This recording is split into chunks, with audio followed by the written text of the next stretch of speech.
की वो press conference और उसके साथ उसका जो स्टूज बैठा हुआ था असिस्टेंट डायरेक्टर अयाज, उनकी प्रेस कॉन्फ्रेंस का जवाब देना चाहता हूँ। राना सनाउल्लाह, तुम सर्टिफाइड क्रिमिनल हो। तुमने शुरू किया है, अब सुनो, मैंने तो नहीं किया था। तुम सर्टिफाइड क्रिमिनल हो, अजली झूठे हो और मुझे ज़ाती तौर पे जानते हो कि मुझे अपनी इज्जत से ज़्यादा कोई चीज़ ज़रूरत नहीं, न कोई ऑफिस। बड़ी बड़ी मिनिस्ट्रियों में रहा हूँ और इंशाअल्लाह ताला फिर रहूँगा अगर ज़िंदगी हुई। बच्चू, ये मुकाफाती अमल है, दुनिया का दस्तूर है। जो आज तुम इस पाकिस्तानी कौम के सामने बो रहे हो वही काटोगे। और अल्लाह का शुक्र है कि अल्लाह ताला ने मेरी माली और अखलाकी जितनी हिफाजत की है, मैं और मेरी औलाद उसके लिए जितने भी शुक्र अदा करें कम है। तुम इतने गिरे हुए इंसान हो कि वो रिपोर्टर सदफ शहीद, उसकी शहादत को भी तुम मुतनाज़ बनाने की कोशिश कर रहे थे। अल्लाह का शुक्र है कि उसके ख़ानदान वाले इंसानियत और दुख से दो चार, उन्होंने तुम्हारा मुहासबा किया। मैं अरशद शरीफ की उस बहादुर माँ को और अपनी बहन को अकीदत का पूरे पाकिस्तानी कौम की तरफ से, सारे शहीदों की तरफ से सलाम पेश करना चाहता हूँ कि जिस बहादुरी से उसने इस सारे अलमिया का मुकाबला किया और उन तमाम आफर को ठुकरा दिया।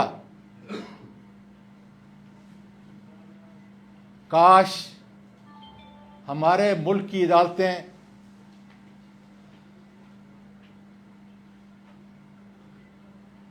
अरशद शरीफ का वो खत जो उन्होंने सुप्रीम कोर्ट के चीफ जस्टिस को लिखा था, उसकी पेशबंदी के तौर पे, ताकि फिर कोई सहाफ़ी, फिर पाकिस्तान का कोई शेरी इस कर्ब से न मारा जाए। राना सनाउल्लाह, अल्लाह की लाठी बड़ी अब्बा आवाज़ है और आज मैं साबित करूंगा, चीफ जस्टिस ऑफ पाकिस्तान को मुखातब करके मैं सच बोल रहा हूं या झूठ बोल रहा हूं, मुझे इसकी ज़रूरत नहीं। जिसने मेरे साथ काम किया है वो जानता है मेरी अखलाकी हर सूरत को, मेरी माली सूरत हाल को।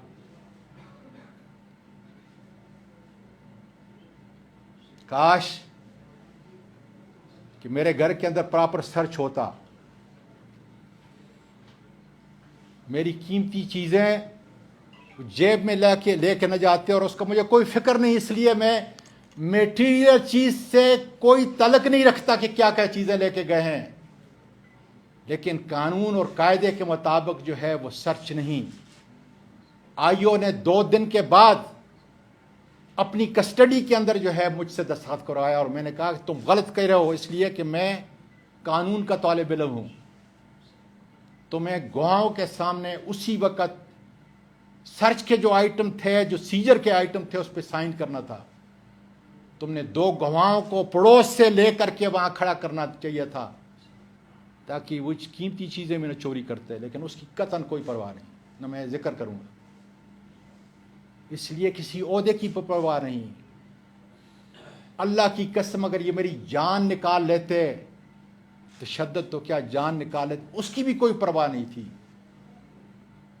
लेकिन मेरी जो इज्जत पे हाथ डाला है, एक लाश की हैसियत से इंशाअल्लाह ताला मैं मुल्क के नहीं, मैं बैनुल अक़वामी हर दरवाजे पे दस्तक दूंगा कि एक सिटिंग सेनेटर जो है, अगर उसकी इज्जत महफूज नहीं इन आईनी हाथों से, तो फिर किसी पाकिस्तान के किसी शहरी की इज्जत महफूज नहीं। इस कानून के तहत तो ये मेरा हक था, इसलिए कि हाकमियत अल्लाह की, उसके बाद अवाम की जो ये भेड़ बकरियां समझते हैं, और उसके बाद उसके नुमाइंदे जिसको बेलबास किया गया, इसलिए कि ये कानून ये चंद सौ लोगों पे, 1000 से ज्यादा कम लोगों पे तो हावी है ही नहीं। ये कानून मेजर जनरल फैसल के लिए नहीं है, वैसे मावरा है, ऊपर है, और ये सेक्टर कमांडर फैसल के लिए भी नहीं। बाजवा साहब, मैं अर्ज कर रहा हूं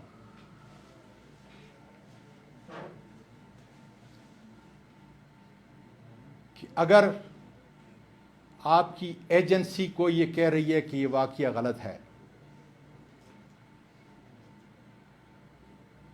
तो फिर मैं बताता हूं कि ये सियासत नहीं, मेरे और मेरे खानदान की इज्जत पे हाथ डाला है।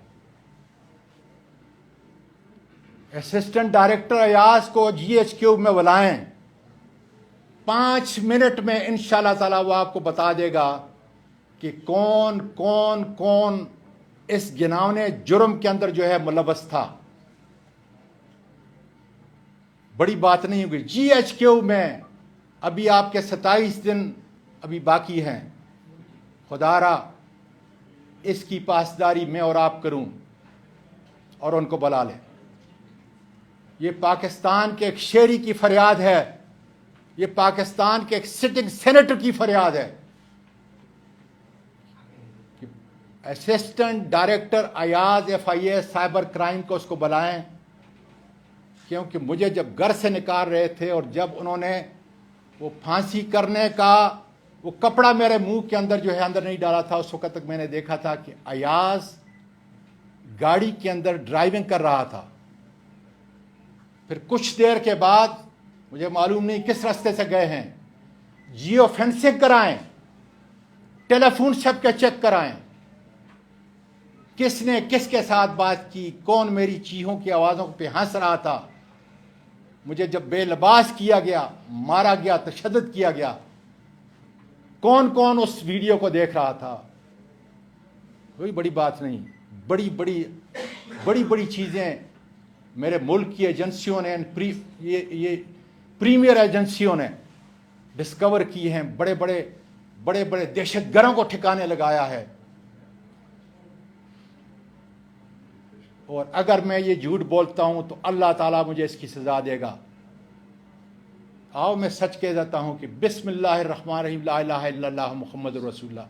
मुझे इस कलमा नबी की कसम बाजवा साहब कि मैं जो कुछ कह रहा हूं सच कह रहा हूं।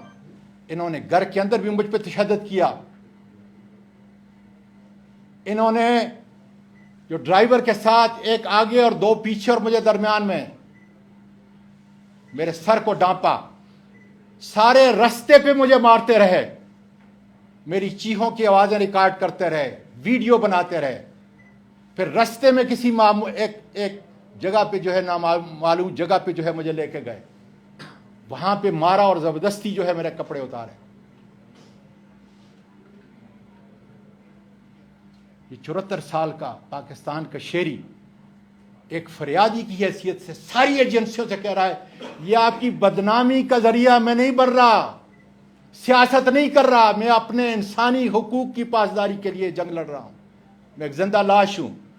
लेकिन मैं ये कहता हूं कि आइंदा किसी मेरी वजह से, मेरे इस अमल की वजह से, मेरी इस कुर्बानी की वजह से, मेरे खानदान की कुर्बानी की वजह से, इस कर्ब से शायद आने वाले किसी सहाबी की, किसी शेरी की, किसी प्रोफेसर की, किसी जर्नैल के कपड़े जो है न उतरे।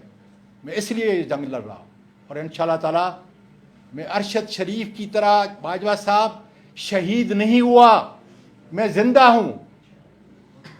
अपने आदमी मेरे पास भेजें ताकि वो तफ्तीश कर सकें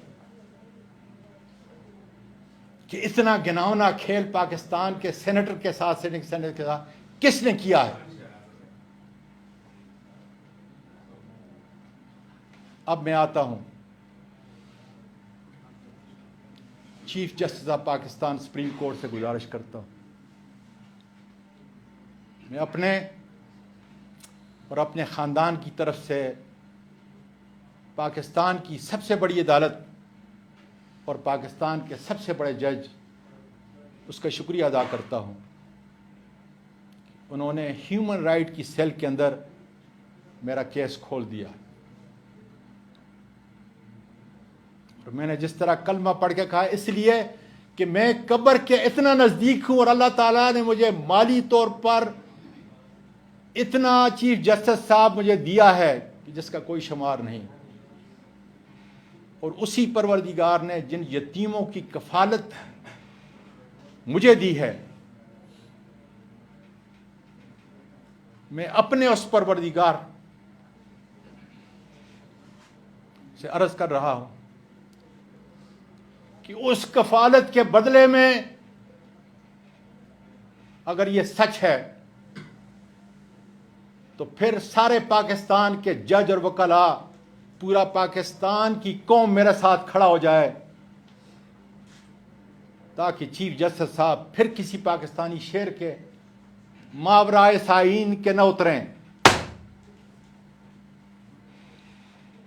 कोई दुनिया का ओहदा, कोई दुनिया की माली ताकत मेरी इज्जत से ज्यादा, मेरे खानदान की इज्जत से ज्यादा नहीं। और ये सियासी केस नहीं, ये ह्यूमन राइट का केस है। इसलिए मैं पूरी दुनिया के अंदर इंशाअल्लाह ताला इसको उठाता रहूंगा, लेकिन सबसे पहले पाकिस्तान की सबसे बड़ी अदालत और सबसे बड़ा जज, उसका फैसला आएगा। उसके बाद मैं गुजारिश कर रहा हूं कि मेरे सीसीटीवी कैमरा को फौरी तौर पर अदालत उज़्मा अपने तहवील में ले, उसका फोरेंसिक ऑडिट कराए ताकि ये पता चले कि मैं किसी मैट्रेस के ऊपर पड़ा हुआ था या मैं खड़ा था अपने दरख्त के नीचे। चीफ जस्टिस साहब, वो इतना सोफिस्टिकेटेड सिस्टम है कि एक परिंदा भी अगर उसकी जिद में आता है, एक मुर्गी भी मेरे घर के अंदर चलती है, इसलिए कि रात को पूरा सोलर सिस्टम ऑन होता है, दिन से ज्यादा वहां रोशनी होती है। इसलिए अगर इन्होंने वो टेम्पर नहीं किया तो वो रिकवर करें, फोरेंसिक के लिए दें, एक एक चीज उससे मिल जाएगी। मेरी आधी शहादत, मेरे सच्चाई की और हकायक की, मेरी इस कसम के बाद अपने परवरदिगार के सामने जो मैंने कसम की कि अल्लाह ताला नबी करीम सल्लल्लाहु अलैहि वसल्लम मेरी शफात न करें और उनकी शफात के बगैर मेरा अब्दी निजात नामुमकिन है। इसलिए वो सारे लोग जो मेरे घर के अंदर आए उनकी शनाख्त हो जाएगी। वो सारे लोग जिन्होंने मुझे घर के अंदर तशद्दुद किया उनकी शनाख्त हो जाएगी। मैं कहां था उसकी शनाख्त हो जाएगी। कितनी गाड़ियां आई, किस गाड़ी में मुझे बैठ के लेके गए, किस वक्त आए और किस वक्त गए, ये सारा एक कानूनदान की हैसियत से कहता हूं कि बड़ा जरूरी है। और फिर मैं पूरी अपनी कौम को ये बताना चाहता हूं कि मैंने सिर्फ जुर्म किया है एक ट्वीट,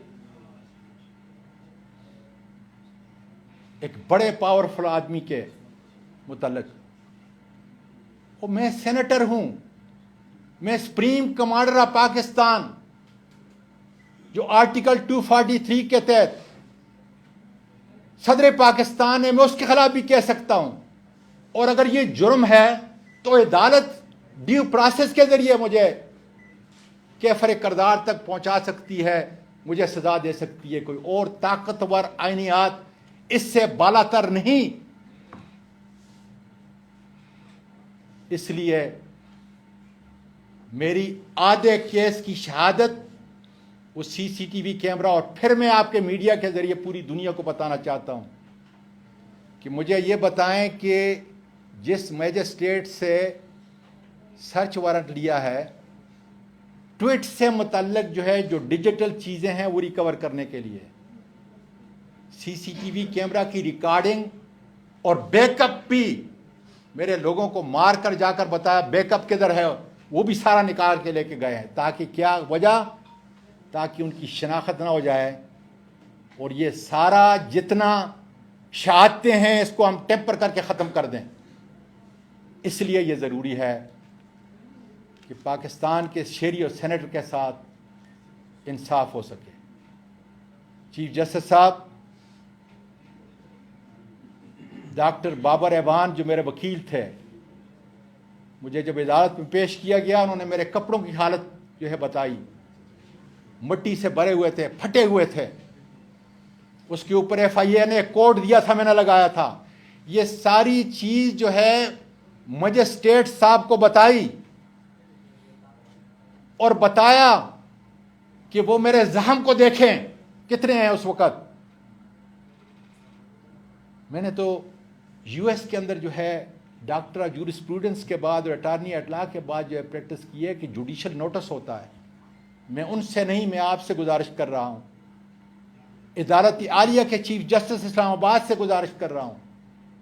और ये दो हस्तियां हैं कि चीफ जस्टिस ऑफ पाकिस्तान और हाई कोर्ट के चीफ जस्टिस साहब की, उन मजिस्ट्रेट साहिबान को बताएं कि जब उन्होंने वो जख्म देखे तो फिर मुझे क्यों पिम भेज दिया। उनको पूरी तफसील से लिखनी चाहिए थी। ये जुडिशल नोटिस है। क्राइम को देखना, क्राइम को अपनी आंखों से देख के लिखना, ये हमारे जस्टिस सिस्टम का हिस्सा है। और पिम्स में क्या, अगर पीछे सेक्टर कमांडर बैठा है और उस डॉक्टरों की फाइलें बनी हुई हैं, तो क्या कोई पिम्स का डॉक्टर लिखेगा?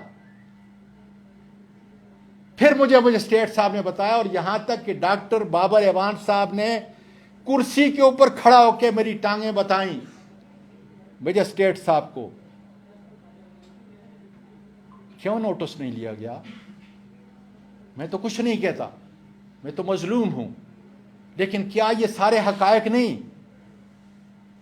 कि मेरे जख्मों का मदावा, मेरे जिस्म के ऊपर जितने निशानात थे उसको देखा जाता, बजाय इसके कि आप वो लोग निचली अदालतें जो हैं, जो मेरे लिए काबिल कदर हैं उतनी, वो पिम्स को बेचते। और पिम ने क्या करना था, एक एक चीज उन्होंने देखी। इसलिए मेरे हक तलफी हुई है। मैं पाकिस्तान के अवाम से ये कहता हूं, इंशाअल्लाह ताला यकीन करें, पाकिस्तान की सबसे बड़ी अदालत, सबसे बड़ा जज जिसको अल्लाह ताला ने खलीफा के तौर पे अदल और इंसाफ का मनसब दिया है, इंशाअल्लाह आप देखेंगे कि मेरे साथ इंसाफ होगा। और वो हाथ जिन्होंने ये जुल्म किया है, इंशाअल्लाह ताला वो बेनकाब होंगे।